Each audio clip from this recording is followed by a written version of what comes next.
Hello and welcome to Prospecting and Lead Generation. Prospecting and lead generation are essential to the success of any sales organization. Unfortunately, many people view the process as tedious and only engage in the bare minimum. So by changing your personal perspective of prospecting and engaging in fun, new activities, your company will benefit from new enthusiasm and increased sales leads. Now, research has consistently demonstrated that when clear goals are associated with learning, it occurs more easily and rapidly. So with that in mind, let's review our goals for today. So by the end of this workshop, you should be able to identify prospects, implement both traditional and new marketing methods, use the pipeline effectively, educate customers, and track activity and make adjustments as needed.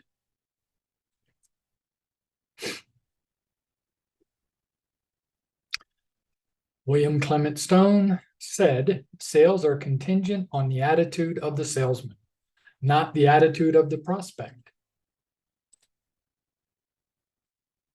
So prospecting is essential to any sales endeavor, but it is often overlooked or poorly implemented. So in order for prospecting to be successful, it is essential that it becomes both a priority and a habit. Additionally, it is essential that you understand your prospect and choose your method of communicating appropriately. Implementing these steps will help to improve prospecting results. Now, although everyone knows that prospecting is important to the success of any company that relies on sales, it rarely becomes a priority. It is often put off in favor of tasks that provide instant gratification. Prospecting must become a priority. This requires scheduling. Choose a time for prospecting. Many experts advise people to schedule prospecting early in the day, but you need to choose the time that is effective for you and your prospects. Next is preparation. Well, prepare what you will say ahead of time, but be flexible. Do not simply read a script. Professionalism. Remain professional throughout the process. Do not allow a negative attitude toward prospecting to affect your communication. Prospecting is time-consuming, which is why it is necessary to identify ideal prospects before beginning the process. Now, your ideal prospect is your ideal customer. Your company is able to fulfill the needs and wants of your ideal customer. Conduct research to determine who benefits from your product. The information that you must find beyond how your product meets clients' needs, well, that includes the following: the values and priorities, budgets, age, gender, buying habits, profession, and interest. Now, once you have identified the ideal customer, you'll be able to focus time on prospects who are likely to become your customers. Now, there are numerous prospecting methods available. We're going to cover them in greater depth in a later module. While you may and you will probably choose multiple methods of prospecting, well, you must focus your energy on methods that your prospects will likely respond to when they are exposed to them. For example, young prospects are less likely to respond to cold calling and more likely to respond to social networking webinars. Prospecting methods that are commonly used include cold calling, which we're not going to do as much as possible, referrals. We will do a lot of referrals, content marketing, email marketing, networking, seminars, social networking, webinars, and advertising. And we do advertising, we do webinars at GCTI, social networking, seminars. The webinars are our main staple for doing Q&A questions and inviting different prospects to attend them.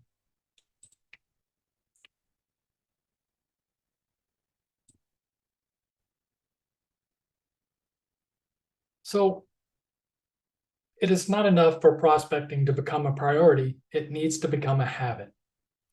So there is some common misconceptions that habits are easily made within 21 days. No, that's not true. Recent studies, however, show that it roughly takes 66 to 200 days to establish a habit. So when you first decide to make a new habit, the first few days are easy. After the honeymoon phase ends, it is easy to become disillusioned and fall back into old habits. When this happens, it is important to focus on the positive outcomes and follow your schedule of prospecting activities. After struggling through this phase, prospecting will become second nature. In order to truly making prospecting a habit, you need to ensure that you are working at it daily. So in this practical illustration, we'll just say Henry and Jim are both experienced at sales. Now, Jim spends an hour each day prospecting. Henry spends half that much, but he continually makes higher sales than Jim does. Well, Jim is frustrated that so much of his time seems to be wasted. Well, he decides to discuss Harry's strategy with him. And Harry explains that he carefully screens people to find prospects that are more likely to become customers. So by focusing on the ideal customer or prospect, Henry is able to close more sales. Well, Jim realizes that he needs to focus on finding the best prospects rather than spending time contacting people who are unlikely customers. So there's some review questions that we can go over, but it's better for you to review these and then answer them. And if you're right, fine. In the notes, in the slide, after you go through this workshop, I'll include the slideshow for you to look at the notes to see what the answers are, rather than me going through all of these each module. It will be easier for you to do it that way. So for now, we'll just forward through these and go to the next module.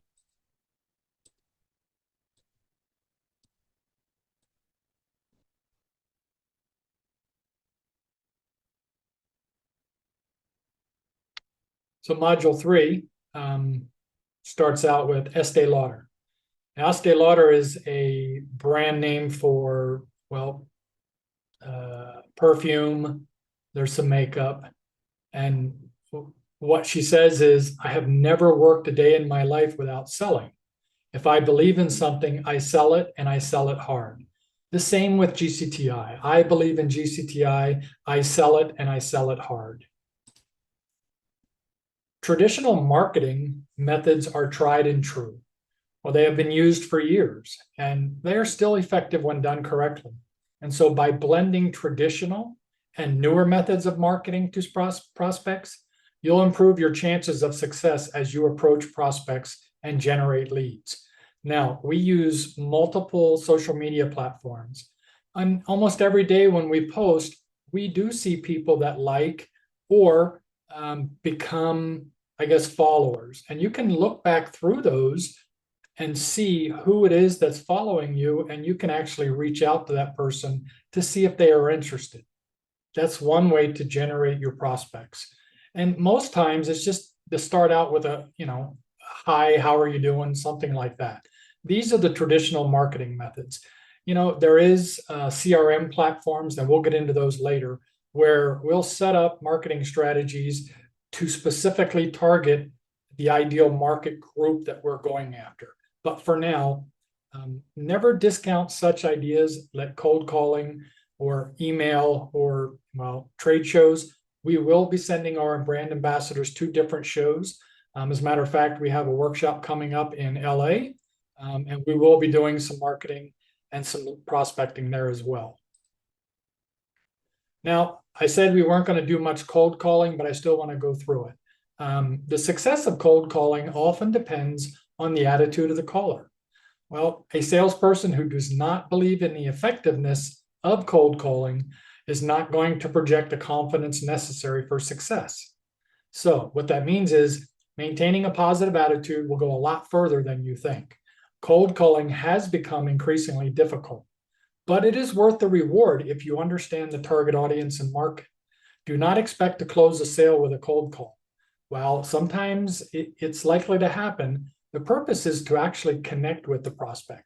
You can do that on WhatsApp or Signal, Telegram, and that's just a way of reaching out to them. Not necessarily, well, you don't want to pursue somebody that's not willing or wanting to be pursued. So successful cold calling requires extensive preparation. So you need to understand the prospect first and how your product relates to the prospect's needs. You need to focus on introducing yourself and your company. Well, you got to know your own self first, and you got to know the company too. You got to know what we offer these prospects. Questioning the prospect about their needs. There's some sample questions that you can ask all the time to different prospects to see if they're interested. And then educating the prospect about how you can meet their needs. And then maintaining the contact with the prospect is the most important. Direct mail, direct email we will use. That's a familiar marketing method, but we're not doing the physical mail. We do direct mail, direct email marketing, and we are working on lists. But once we create these lists, then you can effectively advertise to them a little bit more with a call to action, special offers. The direct email piece should not be educational, but it should be playful and creative. So you may test the direct mail on a sample of your mailing list before completing the direct email campaign, and we'll show you how to do that in our Wix platform.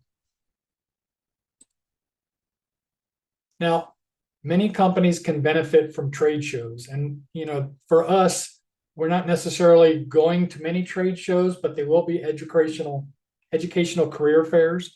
There may be some defense industry trade shows that we will go to, or that our brand ambassadors will go to.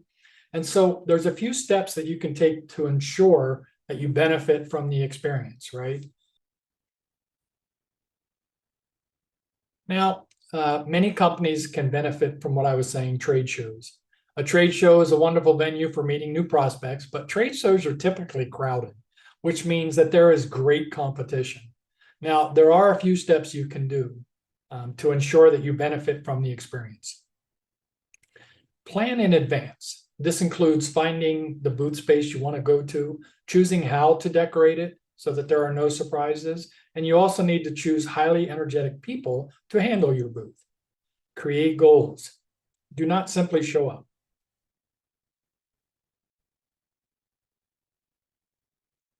Next is creating goals. Just don't simply show up. You need to create goals to keep you on track. This could include the number of prospects you wish to meet. Advertising. Make sure that you advertise your presence and invite customers. You will enhance advertising if you are a speaker. Follow up. Take the time to connect with prospects after the show is over. So the next is networking. Well, networking is a frequently used buzzword. Networking, however, is one of the most effective methods of prospecting. Networking requires more than simply meeting people. It requires the time to build relationships. The process is slow and often begins at events. When going to a networking event, you need to actively work the room. Your focus should be to offer value and to sell yourself. Network with different people. Once you meet new prospects, follow up and connect with them. As you build relationship, your network will develop. So in this practical illustration, Terry and Melissa are going to the same trade show. Terry plans for the event weeks before it begins. She finds the dimensions of the booth and takes time choosing decorations and placement for everything. She also interviews employees to find with the right blend of knowledge and enthusiasm. Melissa, on the other hand, asked a few peers she was friends with to join her. She ordered decorations a week before, and when she arrived at the booth, she realized everything would not fit. Now, she struggled to complete the booth before the trade show. It looked half finished, and her friends spent more time talking to each other rather than prospects. Now, at the end of the day, Terry had 150 prospects, while Melissa only had 20. Pre-prior planning prevents piss poor performance. The 7 P's of success. So in this module, go ahead and answer these questions, these review questions, and you can send your answers or go back through and look at the slides afterwards. Keep track of them so you understand what the responses are if you do get them wrong. For now, we'll just continue to work through these and go to the next module.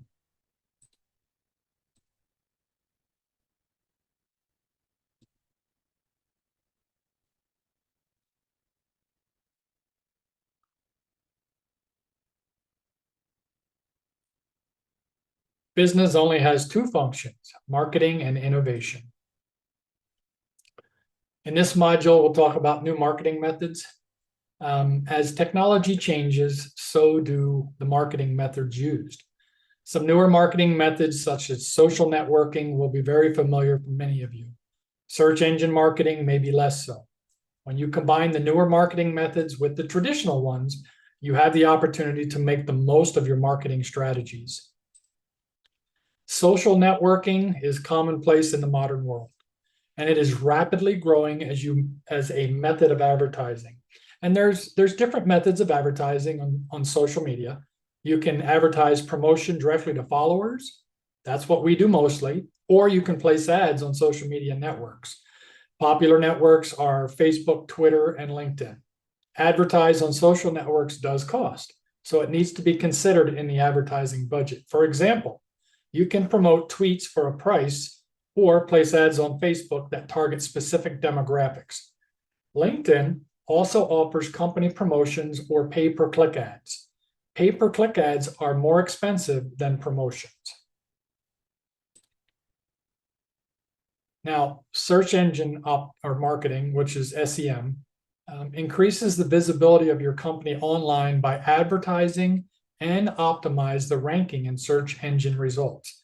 We use what they call SEO, search engine optimization. And on our Wix platform, we can go through that in a demonstration to show you how that works. Organic services are based on algorithms. It assesses different sites, and many people attempt to increase placement by padding the text with search terms. We use hashtags so we can get a bigger exposure in different groups. Search engine marketing also includes paid listings to increase the placement ranking in search engines, such as paid per-click advertising.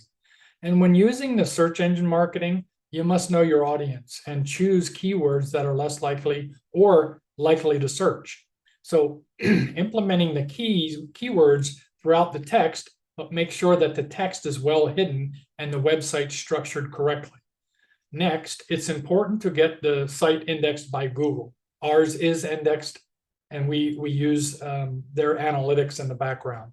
And then the final step is implementing a pay-per-click program and measuring ROI to determine if any adjustments are necessary. Email marketing, we will do much of inside our Wix platform.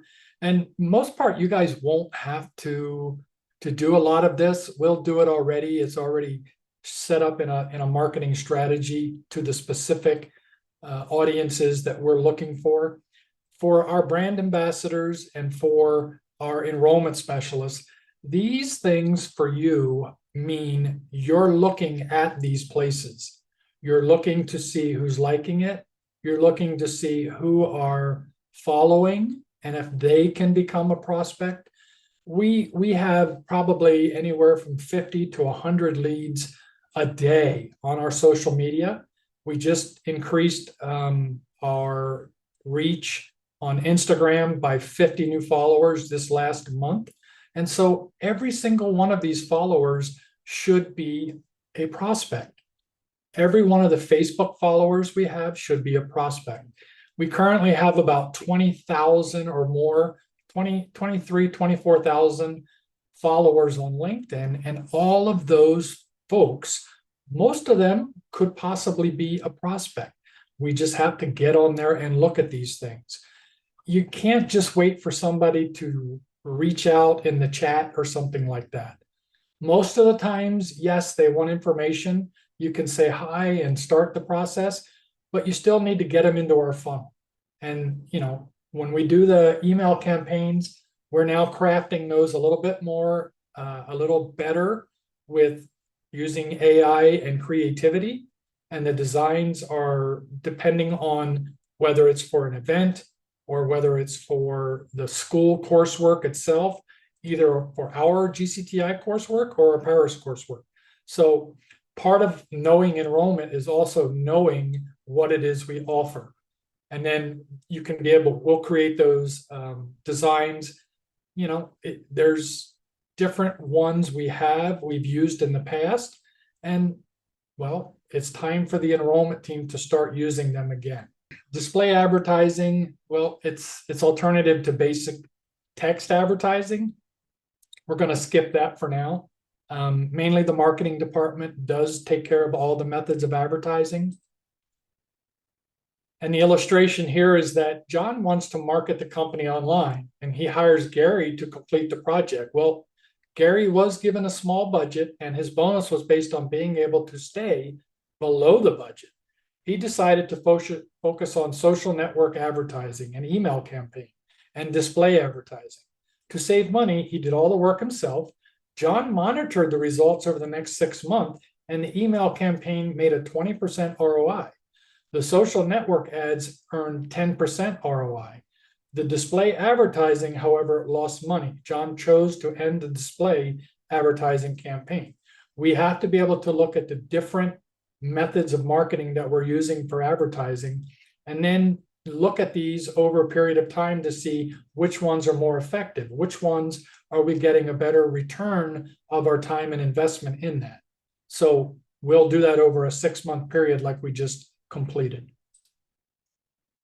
So in module 4, you'll have some review questions. Go ahead and answer those. Keep track of your answers and then review them on the slides after you view the video. For now, we'll just go through them to the next segment, next module.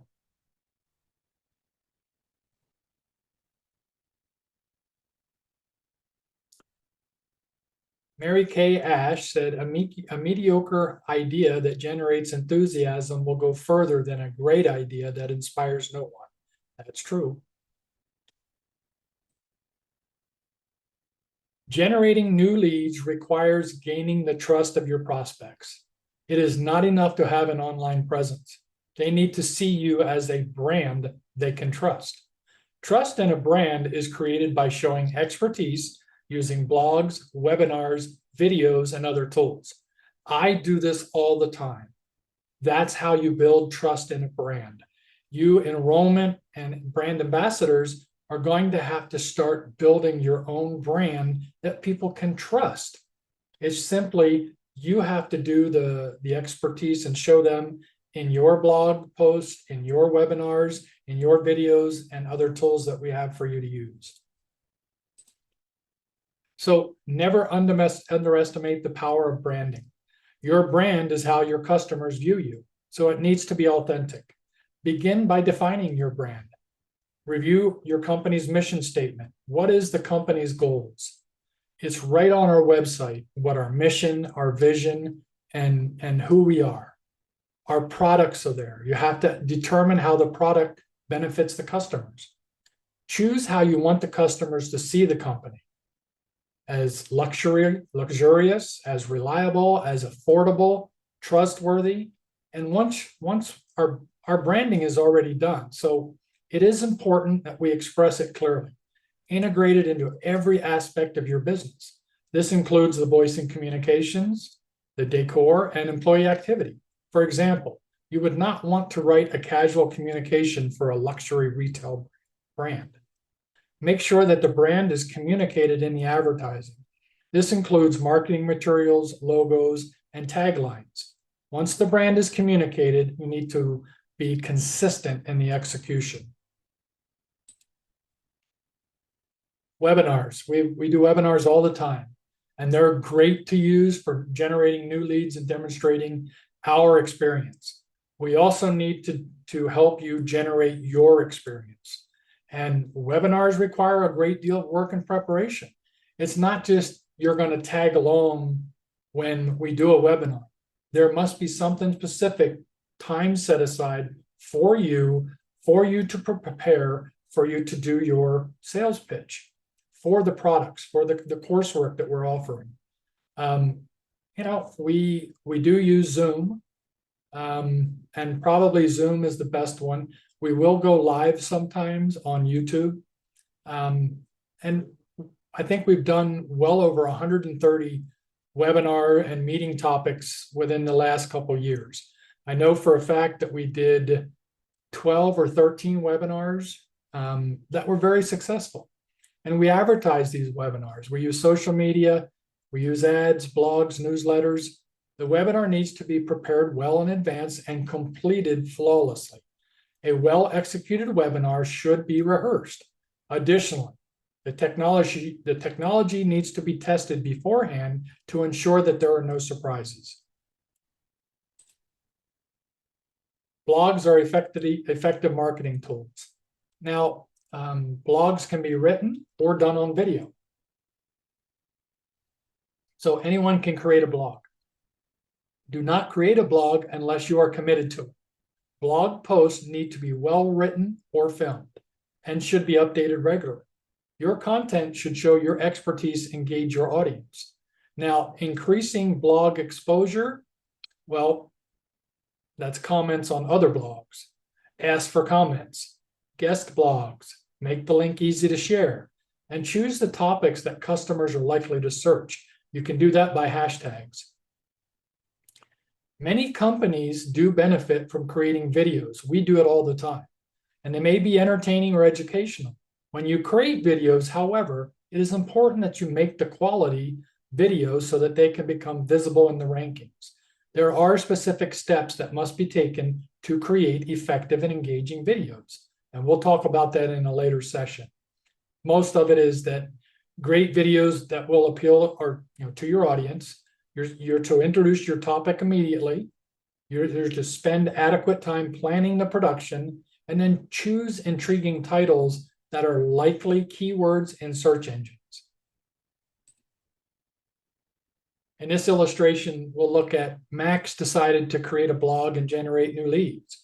Well, he observes Jenny's blog, which is very popular among his peers. He notices that she posts twice a week and links the post to social media, where it is often shared by her followers. Well, Max decides that he needs to post regularly and share it on social media. He posts twice a week for 2 months, but his blog is not gaining attention. Well, Max asks Jenny for her advice. She tells him that the posts are too broad and not clear. You have to be able to understand your audience and when things are too broad and when they're not clear, so that you can tailor them and fix those blog posts. So in this module, there's some review questions. Go ahead and do the same thing, just we'll work through them.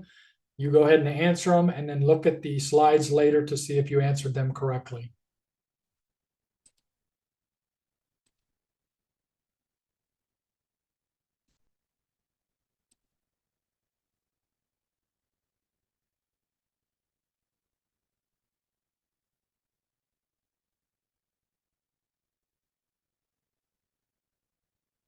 So whenever an individual or business decides that success has been attained, progress stops. I can attest to that. But we shouldn't stop. The failure of successful lead generation can often be tied to common lead generation mistakes. And being aware of common mistakes such as limiting channels, failing to provide value, failing to connect, and failing to try will help you to avoid them. The list in this module is not all inclusive, but it is a great starting place. A common problem that occurs in lead generation is limiting the channels being used. Now, I can tell you we use almost every channel out there. We're not able to find everyone to always help with it, but the key is that we're using them. We try to post as much as possible, and it's a lot of work. And enrollment, you're going to have to, and with the brand ambassadors, you're going to have to pick specific social media channels, and we're all going to have to lend a hand to each of these areas. So trying new strategies because the marketplace is constantly changing, well, don't limit yourself to traditional methods of finding prospects. I mean, this will cost you exposure and potential customers if you're only sticking to one channel. Likewise, limiting yourself to high-tech channels means that you are overlooking just the regular avenues to new prospects. Now, we have already stressed the importance of providing value to prospects. Well, unfortunately, prospecting and lead generation is often relegated to the sales pitch. People do not understand, or they don't want to feel like they're being forced to listen to an individual who is only interested in their money. Failure to provide value will almost always result in potential customers tuning out your message. So to remember to always provide value when you are prospecting and generating leads. And we'll talk about that value. Lead generation requires building relationships. Now, failing to connect with prospects often occurs in the follow-up stage. Sometimes people forget to follow up or wait too long to connect. It is important to follow up within the first 3 days of meeting at the very latest. Additionally, you need to do more than just make a reply in your sales pitch. You need to build the connection. Don't even go into the sales pitch until you start to build a connection. This is called building trust, and then it'll help you solidify the relationship, which will improve the chances of a sale. Next, a far too common mistake is the failure to try. I mean, we have already addressed making it a priority, but some people refuse to even try. People use a number of excuses to avoid prospecting and lead generation. Well, they include time, money, and lack of customer interest. Most of them boil down to a fear of failure. Someone who has failed at lead generation must avoid attempting it again. Well, it's easier to assume that lead generation does not work than to make changes and risk failing. So in this illustration, Holly and Andrea's business needs help. They have avoided prospecting and lead generation because of time constraints. So Holly decided to create an email campaign, and Andrea began cold calling. Well, Andrea began pitching almost immediately after introducing the company. Holly's emails were long and complex. There was a call to action at the bottom of 1,000 words of text. Neither of their efforts had beneficial results, and after 3 months, they decided that prospecting and lead generation was not effective for their business. Now, in this module, the review questions, go ahead and do the same thing. We'll just work through them. You try to answer them and then go back and look at the slideshow after you're done the video to see how you did.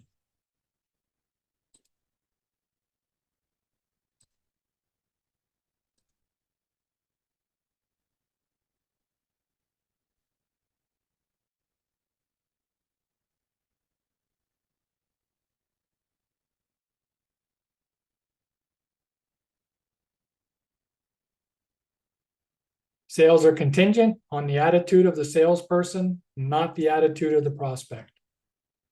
Fully agree.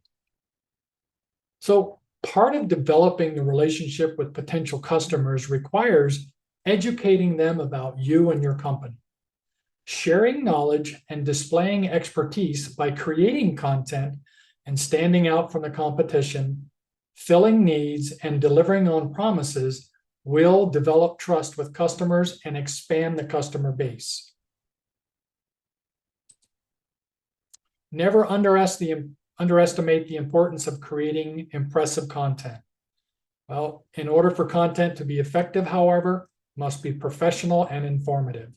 There are many different types of avenues of content creation, and you may develop it yourself or hire an expert. In our case, we do a lot of our in-house marketing and content, but we also understand there needs to be better work done in the future.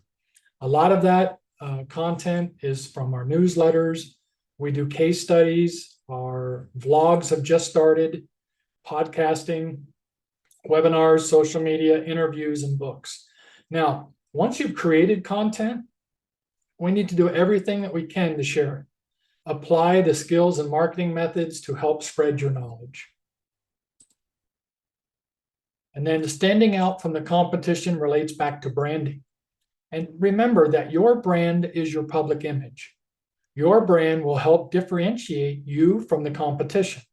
Once you understand your customers and how your brand relates to them, you need to establish your niche and take on roles specific to your company. For example, a company that offers delivery or free gift wrap will stand out from competitors.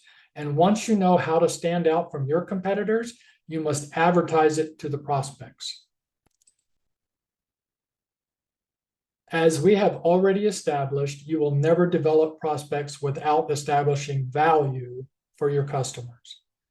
It is a good idea to gather data about what your prospects want, and then find gaps in your competition that your business will be able to fill.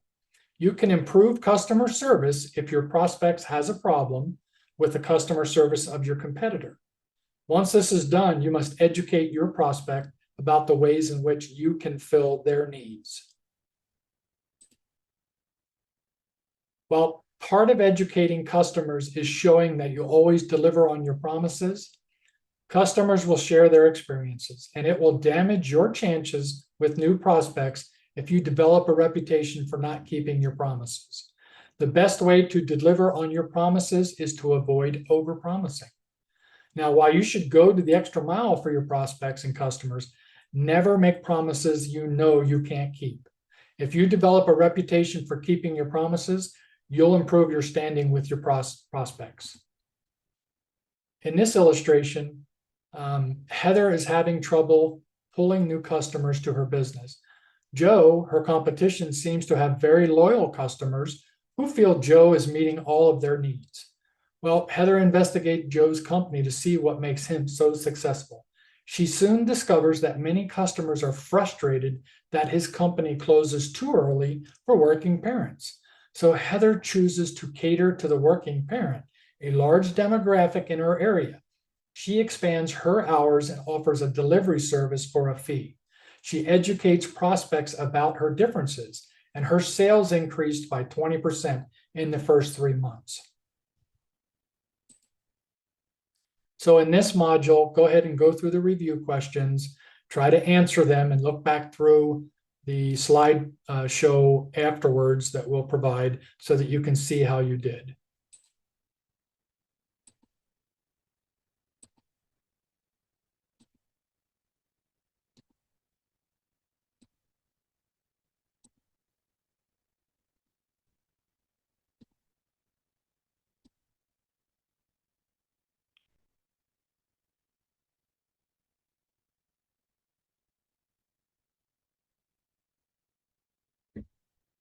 There are no shortcuts to any place worth going.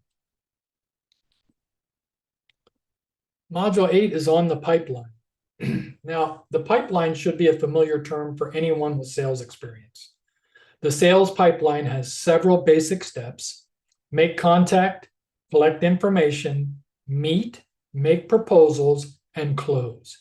You may alter the stages based on our company's needs, but monitoring the pipeline allows you to monitor prospecting and lead generation. Now, we'll go over our prospecting funnel in a future class that we're going to have with enrollment and with the brand ambassadors. The first stage of the pipeline is contact, and that comes by many ways. We get multiple contacts and visits from people daily on our marketing, our websites. You may contact a prospect through cold calling, but the prospect will often contact you in response to your marketing, and that's basically how it works. We do the marketing, and they contact us, and then we respond. Now, regardless of how the contact occurs, you have to take the opportunity to learn about your prospect. Check the website's history and look up your prospect online. Take the opportunity to ask questions if the contact comes through a call or meeting. And after making contact, well, compile the information on your prospect. Use the website, questionnaires, conversations.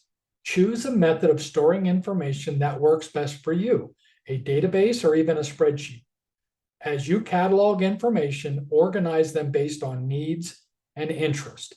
This information will be used to connect with prospects depending on which course they're interested in. After gathering the information about the prospect, it is necessary to meet with the prospect. This does not need to be face-to-face. The meeting may be online or over the phone. Regardless of how the meeting occurs, it is important to be prepared. The meeting should allow you to develop your business relationship and explain ways that you can meet client needs. The first meeting is often too early to present a proposal, but the sequence of the pipeline are not static, which means you can go through them, but you want to first build your relations with this prospect. Now, the sales proposal is based on communication with the prospect, and that's going to depend on our business. But some will be based on standard rates and prices, while others will require more research to develop. Our diplomas and certificates are based on specific criteria and pricing. And then the master's program is an actual admission process. And we'll go over that with the proposal. It's important that you follow up with the prospect. Do not simply trust in fate. Be available to answer questions or make adjustments. The proposal must include a timeline, and the details should be based on earlier discussions. You cannot consider the sale to be complete at this stage. The proposal stage leads to closing at a rate of 1 to 3. The proposal must be officially accepted before the sale is made. The final stage is closing. The sale is not finished until it is closed. It may be necessary for you to negotiate with the customer to officially close. Closing occurs when the contract or order is signed and the sale implemented. It is important to carefully guide customers through the closing process. Just because someone accepted a proposal does not mean a sale or the sale is firm. Additionally, it is important to close quickly. The more time you give customers to consider their purchases, the more likely they are to think of reasons to avoid the purchase. So Fred contacts George about using his printing service. When they meet, Fred is extremely impressed with the products and finds the price reasonable. He expects George to contact him with a proposal. After a week, however, Fred begins to consider other options. Well, George sent a proposal 10 days after the meeting. Fred decides to wait and compares the proposal to a few others that he is expecting. In the end, Fred decides that George does not meet or does not seem interested and just chooses another company. So for this module, go ahead again and answer these questions, go through them, and check your answers after you're done watching the video with those in the slide.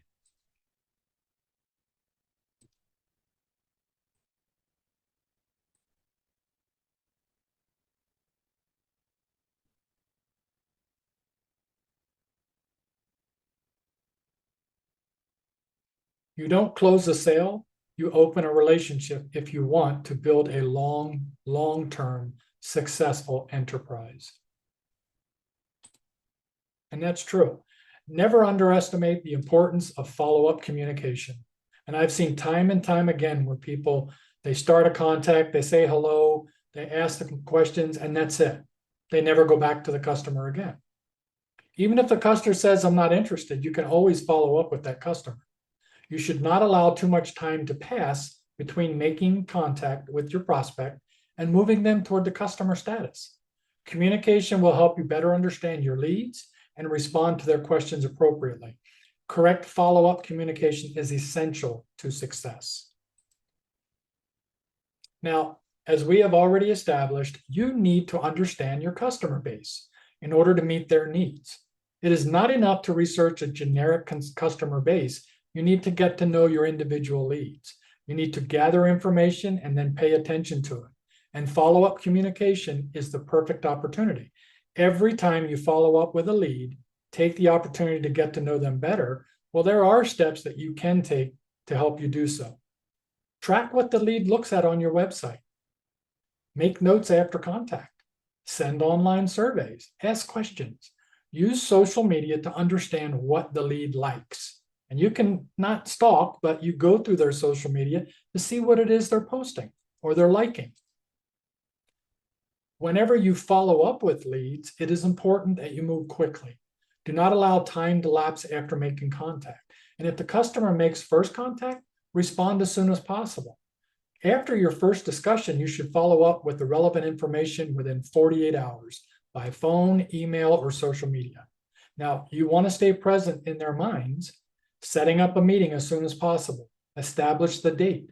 Make contact with your leads regularly. This does not have to be a long personal meeting.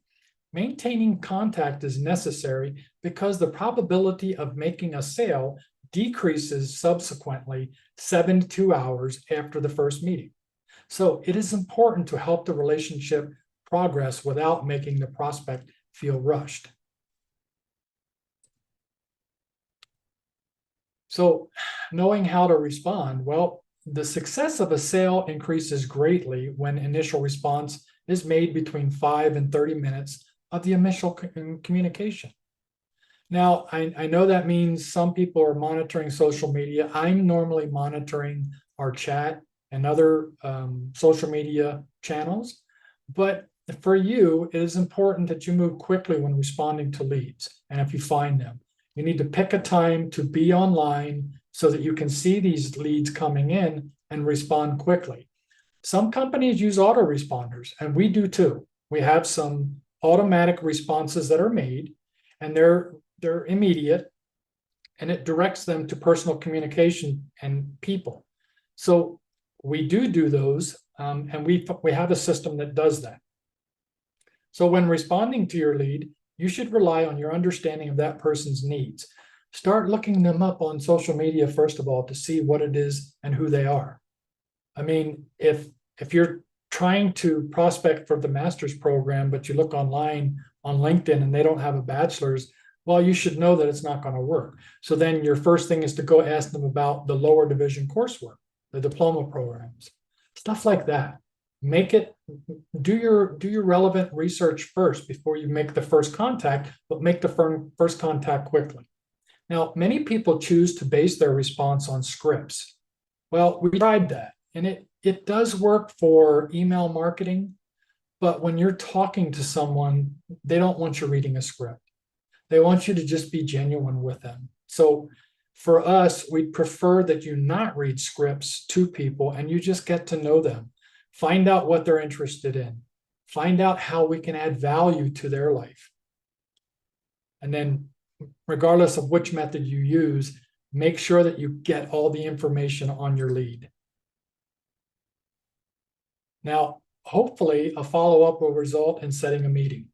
And as a future meeting increases the chances of making a sale, there's a few things that you need to remember when setting up a meeting.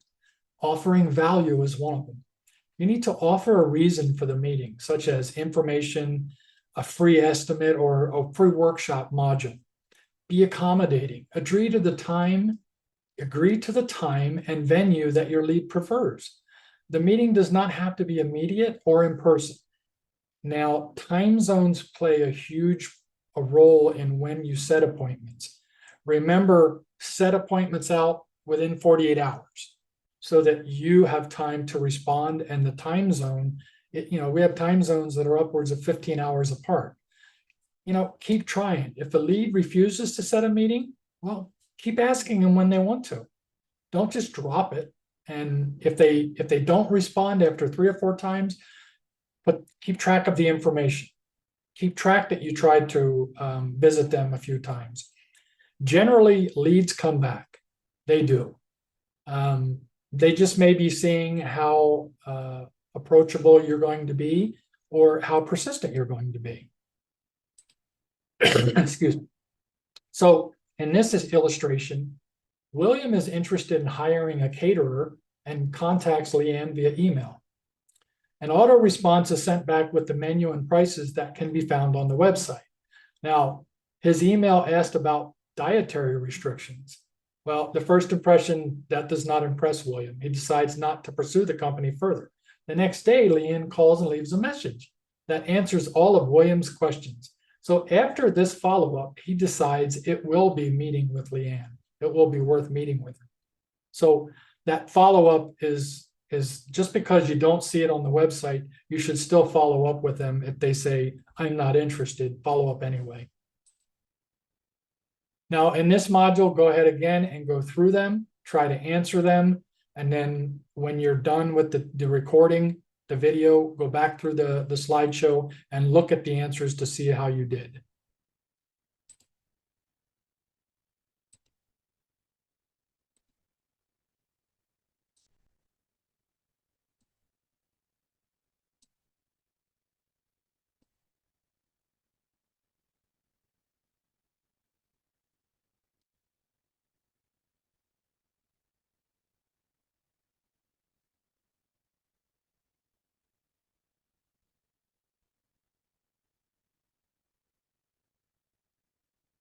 A man who dares waste 1 hour of his time has not discovered the value of life. Well, prospecting and lead generations requires you to track activity. That's number one, tracking your activity. This may seem daunting at first, but there are many useful tools that can help you keep up with your prospects. Tracking and assessing results will help you determine how to alter your prospecting to convert more leads into sales. There are a number of tools that assist in tracking lead generation. And customer relationship systems, and we have these CRMs, these customer relations management systems, well, they're popular. We use them. They track our marketing, our emails, our customer interactions. The programming makes tracking them easier because it collects information from multiple departments, simplifying the process and finding and tracking leads. That's key. Now, along with a full CRM program that we have, there are apps available for small businesses. Well, we do use different AI programs for finding leads, for specifically our news desk and our foundation and scholarships. Our students, it's a little different. We rely on our funnel, we rely on our social media and our postings to draw in people into the funnel to become prospects. And that's where our enrollment team and brand ambassadors play a key role in reaching out to these people. Now, along with these CRM programs, like I said, there are apps. Some companies attempt to handle the information on their own using spreadsheets and other programs, but it's too time consuming. You, as the enrollment or ambassador, need to choose what's best for you in tracking these prospects. We can provide you with multiple listing for you to do it, but the advertising sources are the place to attract your leads. But you need to access and assess how each source performs for you to make adjustments as needed. Now, first you need to determine what you want to assess. Well, you can assess the increase in traffic, the number of leads generated, or the conversion rate. And that is done automatically on our Wix platform. Our assessment depends on the goal of the advertising. Do you want to attract more leads, or are you looking for higher conversion rates? For now, we're looking at generating leads for our master's program and our diplomas, certificates, and individual module sales. We're also looking for leads for our webinars, our seminars we have coming up in June. And so we're going to target demographics a lot tighter because of this increased conversion rate. So once you determine what and where you want to assess, collect the data with the CRM tool that we have, and it's done for the individual sources, so we can better help you with that. Now, we've already addressed keeping like a database of leads. I use SQL as a database and track leads, and I can upload all of the downloads that we have into it and run queries on. But that's a lot of work. And it's worth it in the end. So the information we have is extensive, and we need to be able to track these leads with your help. every enrollment advisor or brand ambassador has to keep track of what they do with their leads. Once they become prospects, and then once they're ready to start the meetings, well, that's when our system takes over. You don't have to track them as much, but once they become a lead and they're setting up an appointment, then the system takes care of it. What we need to do is track the source of the lead, what the customer wants and needs, what our competitors are offering them, any objection to the sales, their birthday, demographic information, and conversion. Now, this is not a comprehensive list. Your business will dictate what you need to record. Our operations director will put together a spreadsheet of how we're supposed to keep track of these leads. Now, as with every other project that our company is undertaking, we keep track of our ROIs, our return of investment, right? The basic ROI calculation is the investment gain minus the cost of investment divided by the cost of investment. And that's the ROI. Now, prospecting and lead generation are very complex because there is not a single investment cost. Common cost includes waging, as wages, postings, the cost of lead qualification, and conversion tracking. We don't expect you to know all this. The exact cost of the program is going to depend on some unique circumstances. With us paying a commission, there is a set fee that you're going to be able to get based on your sale. Now, that's only going to work in countries outside of the United States. Inside the United States, you're going to have to work off of a different, well, a wage. Now, the exact cost of the program that we're coming up with is depending on the unique circumstances. And there's different calculators and programs we're going to use for this, and we'll talk about that in the assessment process. So in this illustration, Beth was assessing the ROI, the return of investment of the lead generation program, and discovered that it is not profitable. Well, she asked Richard, who was in charge of the program, for the record of prospects and leads. Well, she discovered that the records were very lean. Richard explained that he only kept records on people who became customers. Well, without the information, Beth was not sure which aspect of the process had weaknesses and what she needed to alter to improve the program. So that's where we asked you to keep track of all the different processes so that we can understand where we need to make improvements on the sales program. So for this module, go ahead and again, answer the questions. You can review them in the slideshow after the video is done and see how you did. We'll just go through them for now.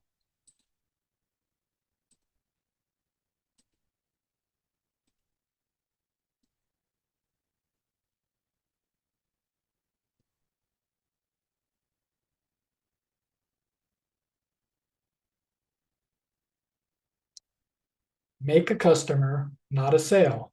That's a pretty good quote. In creating your customers, it is important that you do more than close sales. You should attempt to create a loyal customer base. Customers have relationships and feel connected to the business they choose to deal with. By showing interest, being professional, and being reliable, you will soon find that the lead appreciates your business and becomes loyal clients and customers. Just like on any social media platform, anybody that you deal with can become a potential lead and then a customer. The customer relationship is like any other. It requires time and energy to develop and maintain, or it withers. So contact your customers regularly. Always address them by their name. This does not need to be face-to-face. You can send out emails or connect on social media. Additionally, it is a good idea to seek feedback from customers to create a dialogue. Customer rewards are another method of relationship development. We do that reward program with coupons, the reward programs, birthday cards, friends and family promotions. We'll eventually do some things like that, but these are some of the things we can do. And well, like I said, we do the reward program.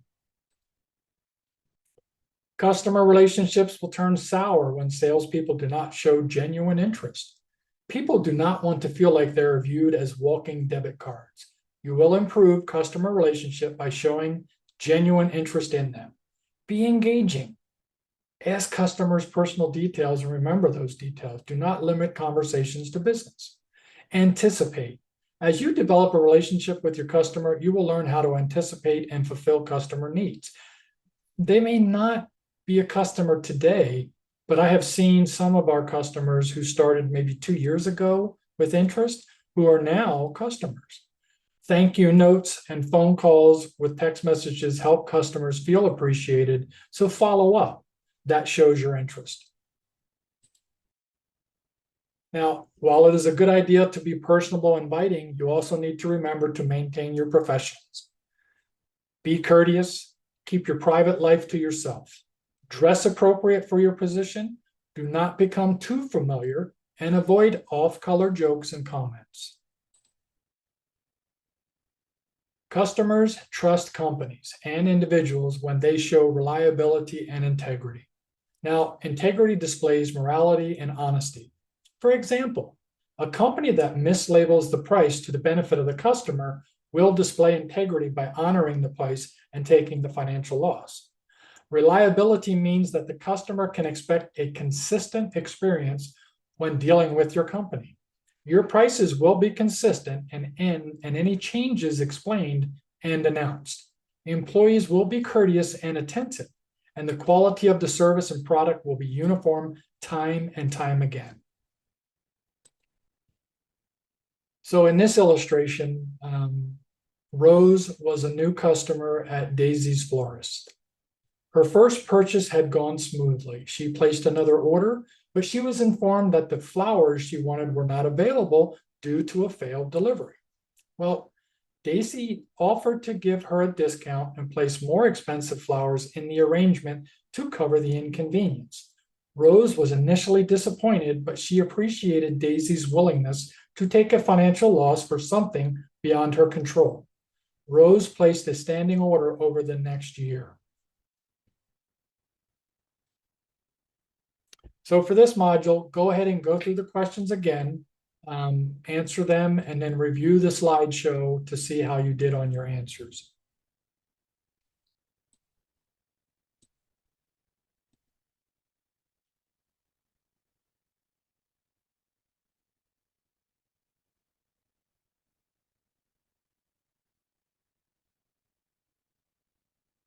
So in wrapping up, now, although we're coming to a close, we hope that your journey to prospecting and lead generation, well, it's just beginning. We wish you the best of luck on the rest of your travels.